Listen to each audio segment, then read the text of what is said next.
All right, so mainly I'm just going to be talking about nutritional issues that are specific to gynecological cancer and what the current dietitian input is at the moment at Auckland Hospital, and really then talking about whether there's anything we can do to sort of make any improvements to that.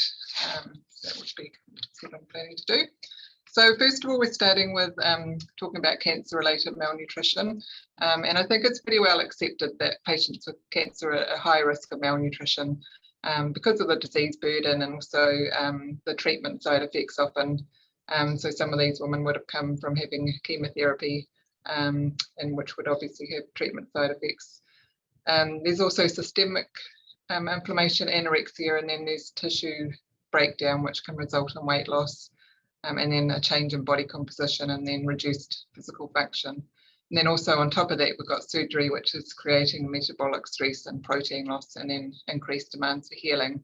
So if we look at the effects of cancer-related malnutrition, it can lead to that loss of that skeletal muscle, which we also call sarcopenia, reduced treatment tolerance, often increased risk of post-operative complications, reduced quality of life, and then reduced survival. So for oncology patients going through an ERAS program, the key international guidelines recommend that malnutrition screening happens for every patient, and that they have the input of nutrition support if indicated. So we know that at least 20% from a couple of studies that this is a malnutrition rate in patients with gynecological cancers at diagnosis. And there was a higher rate, as would be expected, among women with ovarian cancers. So just going through how we would assess that. So, I mean, commonly we diagnose malnutrition based on weight loss and BMI. So normally it would be saying a BMI of less than 18.5 or unintentional weight loss of more than 5% over 3 to 6 months. And so this is showing the typical form that we would use for sort of an inpatient malnutrition screening tool, which includes those elements. But it's really not appropriate really for this patient group, and it's because you know, they often have the presentation of ascites, so may have actually gained weight, and often they'll have a normal BMI. So there's lots of other things going on underneath that that we need to look at really. There's also other issues that are often happening. So, you know, patients might be obese, so they still might be malnourished, but it's not going to be very noticeable. And so usually we look at the percentage of weight loss as more of an indicator of the nutrition status. Often they have diabetes, and, you know, that can go hand in hand with obesity, obviously. But we do, in these patients, they might be kind of used to thinking about eating a diabetes diet, or they might be put on a diabetes diet in hospital, and it may not be appropriate and may not actually provide enough nutrition for them to have wound healing. Also, elderly patients are going to be at a higher risk of malnutrition, and usually they've got other symptoms going on. So as we get older, we're more likely to have a lower appetite and a dry mouth and early satiety and things like that that can affect their nutrition a lot more. And we do receive across the board the number of referrals for low albumin post-operatively. And I mean, we know that an albumin drop after surgery has got associated with a higher risk of complications. But post-operative albumin is not as reliable measure of malnutrition compared to pre-operative albumin. So usually post-operatively the albumin can be low because of fluid management, sort of stress issues, and raised CRP. So we wouldn't see that as a need for a referral, but often if we dig far enough, we can find that there's some potential issue going on. Also, it's sort of not clear how quickly or the nutrition interventions after surgery, if it's due with the low albumin, are going to actually have an impact as well. So what at the moment in the ERAS documentation, there's space for weight, height and BMI, and sometimes they're filled in and sometimes they're not. I've noticed when I'm looking in patients' notes. But we find that for this group and for a lot of oncology patients actually, that probably a better way to assess malnutrition is using this patient-generated subjective global assessment form. And so they can fill the first one, the front page in by themselves, or it can be talked through them on the telephone. So it's including a lot of factors. It might be a bit hard to read, but just to do with weight, unintentional weight loss, and their oral intake, and what sort of symptoms they've got, such as nausea and dry mouth and early satiety. And then there's a bit on the back where we can take into account things like ascites and advanced age. So, and it has been shown to be really useful in this patient group as well. So what are we trying to do as a dietitian in patients? So really our focus is on trying to maintain weight and muscle mass. So normally we know that that's just really going to help with recovery and supporting wound healing, which is often quite significant in this patient group. And then hopefully helping reduce the length of stay. And then also having a link in with outpatient care. So we know that in Auckland, we're reasonably well served with outpatient, nutrition input, but some of the areas outside, say patients coming from Tauranga or those sorts of patients, it's a little bit harder to provide some sort of follow-up from hospital stay. So then talking about the actual interventions we do, I mean, I think, we get quite a few referrals across the hospital just for prescribing supplements, and just to, I guess, point out that there's quite a bit else that we, do, and that can often be more important even than doing that. The first one, so in this patient group with education, one of the key areas would be sort of a new ileostomy patient, where often the patient's pretty overwhelmed with information. So it can be, we can provide a bit of support there with educating. Also helping them understand that there are new nutritional priorities sometimes. So some of these women come along having been used to a lifetime of trying to lose weight or eating for a particular way. So it's really just, telling them, helping them get through the sort of post-operative stage and the types of things that might be helpful, and working with their diet, the foods that they enjoy as well. So again, working with food service. So we all know that the hospital food, is okay to a point. Some people absolutely hate it, but we can sort of help to at least, look at other options that they might be able to be provided with. So and follow up with food service directly if we need to. So that can be quite useful. Just helping patients get onto an oral diet a lot quicker. For supplements, so at the moment we're having a lot of stock issues, we are with the COVID sort of world, so that's just been a real headache. We do have a lot more available apart from just Fortisip. So I mean, actually at the moment the normal Ensure is out of stock in the country, but there are a lot of other options as well, which we can try if patients have particular taste preferences. And I'll talk a bit more soon about kind of what the actual requirements are in terms of nutrition for a patient post-operatively.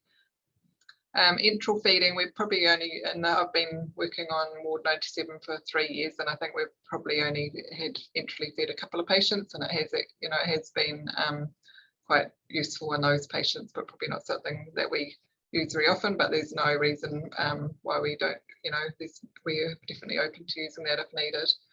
And parenteral nutrition, so that's when the gastrointestinal route can't be used, and patients at that point we'd refer through to what we call the nutrition support team, who you might have run into at some stage. So they're of dietitians who are experienced in parenteral nutrition with a nurse specialist, and they can assess them for patients for that. And then also organising sort of community follow-up as well.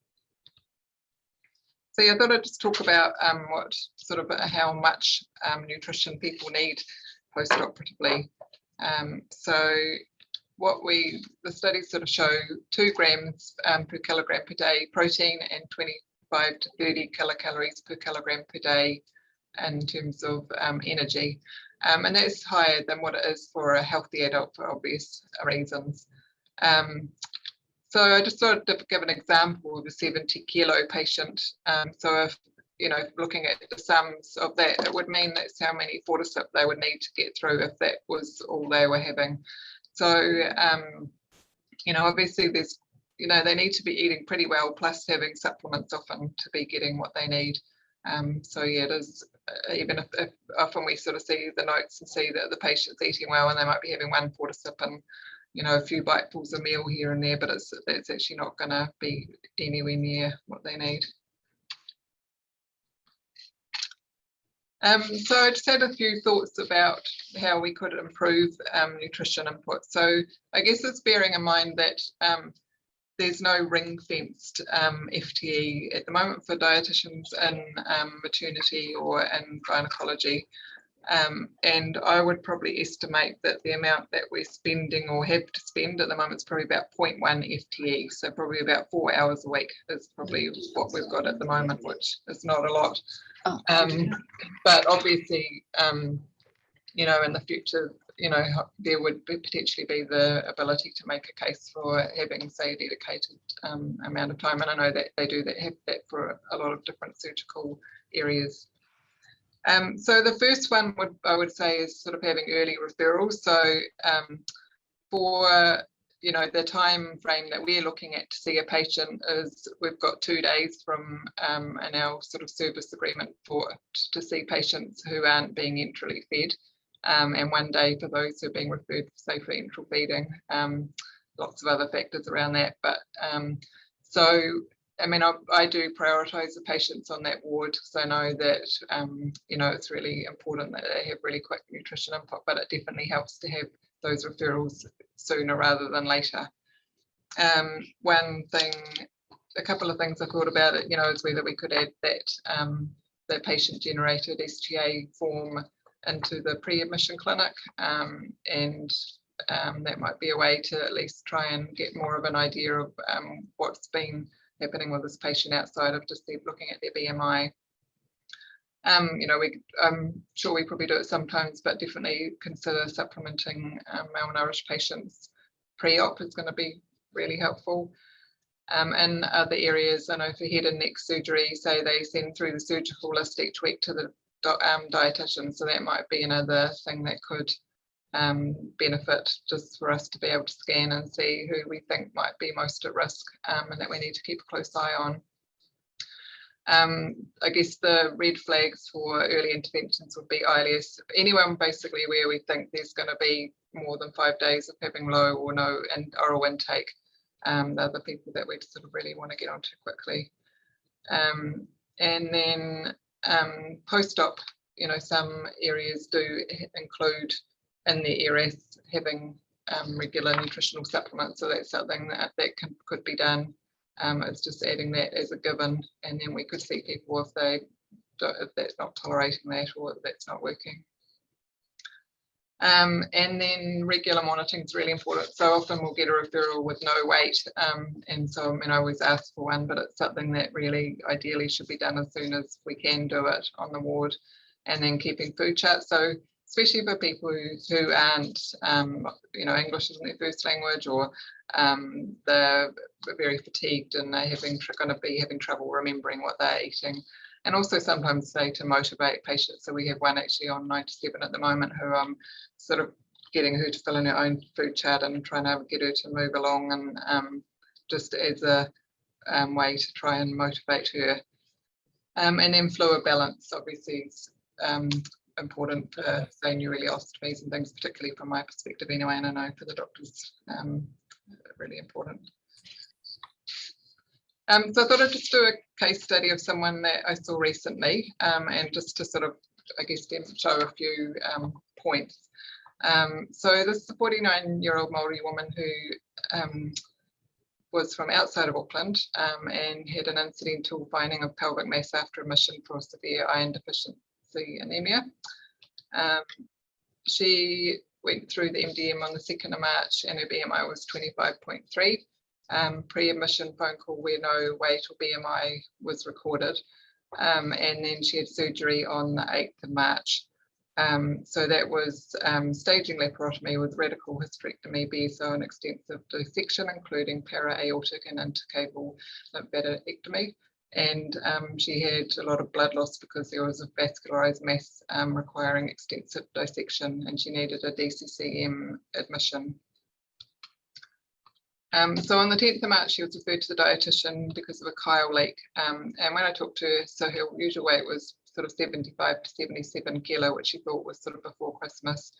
February, it was 67, and we didn't have a current weight. So I organised a low-fat diet for her, and that resolved. Then on the 14th of March, she developed an ileus. At that stage, I was already quite worried about her, just because of what the weight loss she'd already had.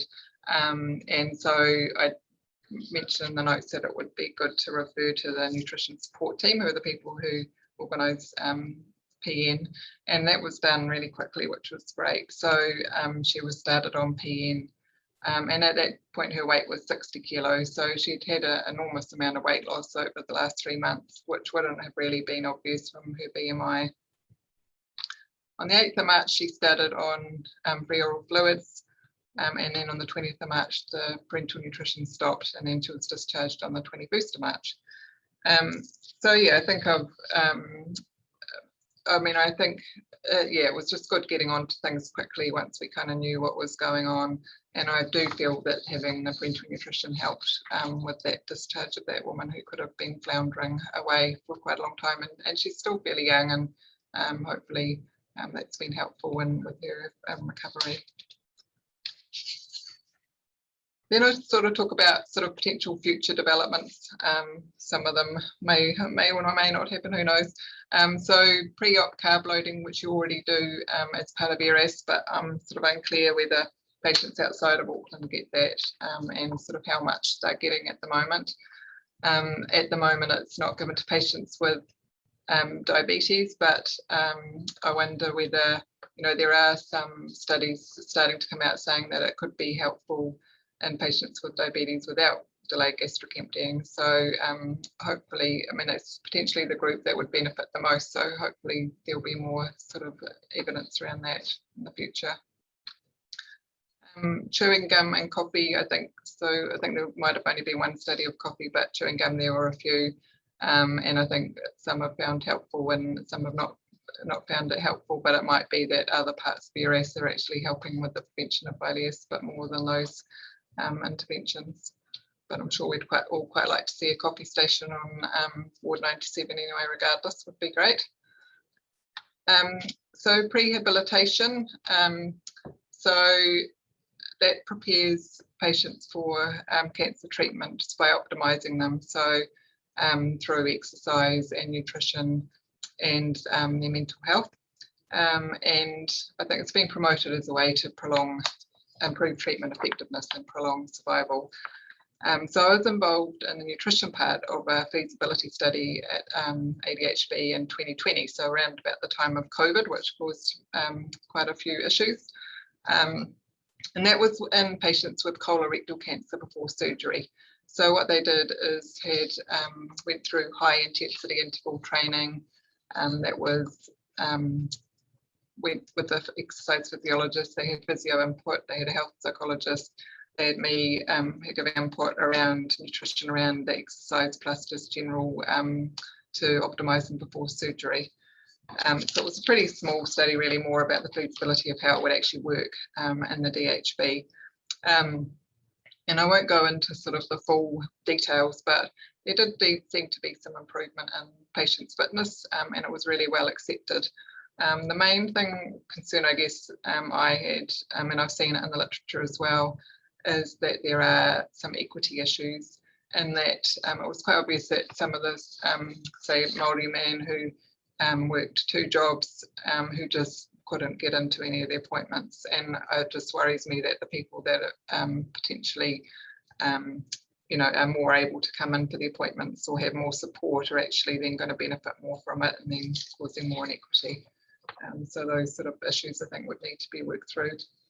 Also in that group, as definitely would be the case for this patient group, is that often the time between diagnosis and surgery can be pretty quick. So that definitely caused some issues with some patients where it wasn't actually feasible to do that.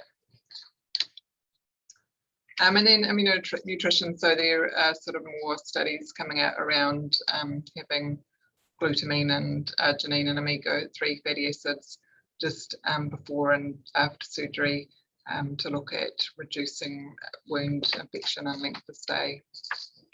So hopefully more studies will come out on that. Right, so that's it. That's all I've got to talk about. I'll be going a bit quickly, but was there anything that anyone had to discuss or that they wanted to raise? As you know, I guess on our limited time, we're always keen to make the most of that time and to do the best job that we can for the patient. So it'd be great to know if there's anything we can do differently or anything you've thought about. Thank you, Kristin. We've got a question with Simon here. Hi, Kristin. I'm Simon. I'm one of the SMOs. I'm just wondering how much you think that translates into, I think one of the patient populations we probably don't serve well from a nutrition point of view is the patients with tubo-ovarian abscesses. So they're often like febrile, quite unwell, often comorbid and spend a long time on the ward. And I think it's come up sometimes that when they go to theatre, they're probably not in the best nutritional state. And so how widely that translates to kind of acute, because I think as gynecologists, we're often very used to otherwise fit and healthy patients. Yeah. You just operate on and they discharge quite quickly, but the longer stayers, I think we don't serve them as well. Yeah, definitely. I mean, and also I think the obese patients I would put under that. I've seen quite a few that haven't done well after surgery. I mean, I guess if they're doing really badly, when I talked to one of the NST dietitians, and she said there's quite a shortage of say PIC placements, but that's something that can be considered at the time of surgery, is getting that all organised so that they're ready to sort of go, because is trying to optimise that time. And if we know that they're at risk and that they're not going to do well after surgery, then it's definitely worth putting something in place before, you know, rather than 5 days or 6 days down the line. Yeah. I have to say a huge shout out to the 97 nurses who I think do an amazing job. Yeah, definitely. Yeah, no, they're fantastic. Hey, have you thought about this or that? Because they're so used to looking after the gynae patients. Yeah. Educated me more than the other way around. Yeah, no, definitely, they're great. I mean, I always feel quite reassured there that I know that that they're going to be looked after well, which is really nice. Yeah. I had a question around optimal duration or expectation of when you start TPN. Is there actually literature? I looked a while ago and I haven't looked again. In terms of both cost and benefit in raising the albumin properly, when you do start TPN, are you meant to keep it for at least 5 days? Because it's kind of like the urban myth that if you keep it for just 3 days, then it's actually not worth it. Yeah, no, I don't think so. I mean, I think we probably have quite a few patients who are only on for quite a short time, but I think it seems, I mean, I'd probably have to talk to the nutrition support team, but from my perspective, I definitely think they do better. And I don't think it's necessarily just because of, you know, it's not necessarily just to try and improve the albumin from my perspective, it's just to give that nutrition to help get them through that stage. So yeah, I think I'd consider it. I mean, I think if you're looking ahead after surgery and seeing that they might not be eating much for 5 days, then that's when they'd definitely be open to that. And we're not able to use the gastrointestinal route, so otherwise it would be enteral nutrition. But yeah. And Valeria? Yeah, may I ask you? Thank you so much. It's a wonderful presentation. And I'm sorry to hijack the kind of gynecological subject with the obstetric questions, but working for the diabetes and pregnancy and seeing our ladies who do have high BMI, who social economical status is not that great, therefore and plus they do have type 1 or type 2 diabetes, and their nutritional status is really kind of poor, and seeing the number of infections after and poor healing after the cesarean sections, how plus having preeclampsia, losing protein, how we can possibly improve, or how can we accurately assess the nutritional status to take appropriate action at the time or in postoperative period? Yeah, so definitely refer them to us, because we probably haven't, I mean, in the time I've been here, we've probably only had 1 or 2 referrals, I would say. But I guess just those women are, like you say, they are going to be at high risk because they're bigger, even though, I mean, they've got quite high needs. So, I mean, if we look at we can do an adjusted body weight and look at how much they'll need. And actually, usually they need more than the hospital food. You know, they'd have to be eating every single thing on their plate to meet, especially if they started breastfeeding or whatever. So definitely refer to us, because we can, you know, talk to them about, how they eat and what foods that have at home, and supplements might be appropriate. I mean, I am fairly broad-minded about applying special authority criteria if I feel that there's a sort of a socioeconomic issues as well. Like I feel that I mean, we're really trying to avoid people coming back to hospital from my perspective, and having them doing well at home is going to definitely be of benefit. So definitely please refer those patients through. And although I've said we're sort of 0.1 FTE on the wards, I mean, if we knew that there was more of a need, or, you know, and there was a business case, we definitely can push for, you know, work with you to push for more, because I do feel that the maternity patients are probably could be better served by us, that's for sure. So yeah, definitely feel free to make sure we get referred to see patients. And I do agree, those bigger women are going to be more at risk. Thanks a lot. Kristin, I just got one more question. This is Tom. Thanks for Thank you. Coming here and giving this talk. It's been really good. I just got a question about the overall hospital diet that we get. What I've seen is quite bland. A lot of patients do not like the diet that's available.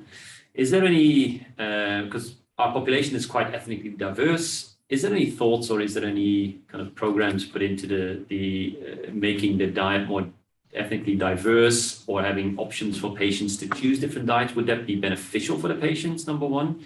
And is that something that you're looking at? Yeah, I mean, I think it's always a work in progress. And I mean, there are probably, one of my main things I do actually is talk people through the menu, because often they're only offered sort of 1 or 2 things, and then if I show them the full menu, often they can find something that's a bit more appealing. So I think we do keep trying to improve you know, the hospital foods that are available, but also we can also add extra sort of snacks and things, and they might be people then that we do add more supplements in, just to get them through their hospital stay. And talk to them about whether there's anyone from home that can bring food in, which, I mean, it's not ideal, but realistically, if people are used to quite particular foods, and I think even, you know, for a lot of New Zealand European too, you know, I just was talking to a lady who wants puhoi yogurt and you know, and very particular things, which obviously we can't provide, so her daughter's going to bring things in. So yeah, I mean, I guess short answer, yeah, unfortunately, I think since with Compass taking over the food service a number of years ago, it has given us less flexibility with the food, and we're constantly trying to improve it. But we can try and improve, I guess, what we've got, and then add things in when we can. Is there any suggest that it, because this is my opinion, would potentially be better, but is there any data that actually shows that it's better? That you have more diverse food fitting with the ethnicity or the preferences of the patient? Is there any data showing that? Yeah, I mean, I'm sure it is better if people are going to, I mean, the main thing is getting people to eat. But I mean, I guess with lots of ethnicities, I mean, I think there are things available. So sometimes it's just helping people negotiate through the menu and work out what they could eat. But yeah, I mean, it's something, I mean, I'll raise again, it's something that we're always working on trying to improve, but it's, yeah, it's a little bit bigger than me, I guess. Yeah, done. Okay, fantastic, thank you. Anybody else had another question for Kristin? All good. Well, we're going to thank you, and we're going to keep referring. Great. Okay. Thank you very much. Okay. Thank you. Bye-bye. Yeah. Thanks for the chance.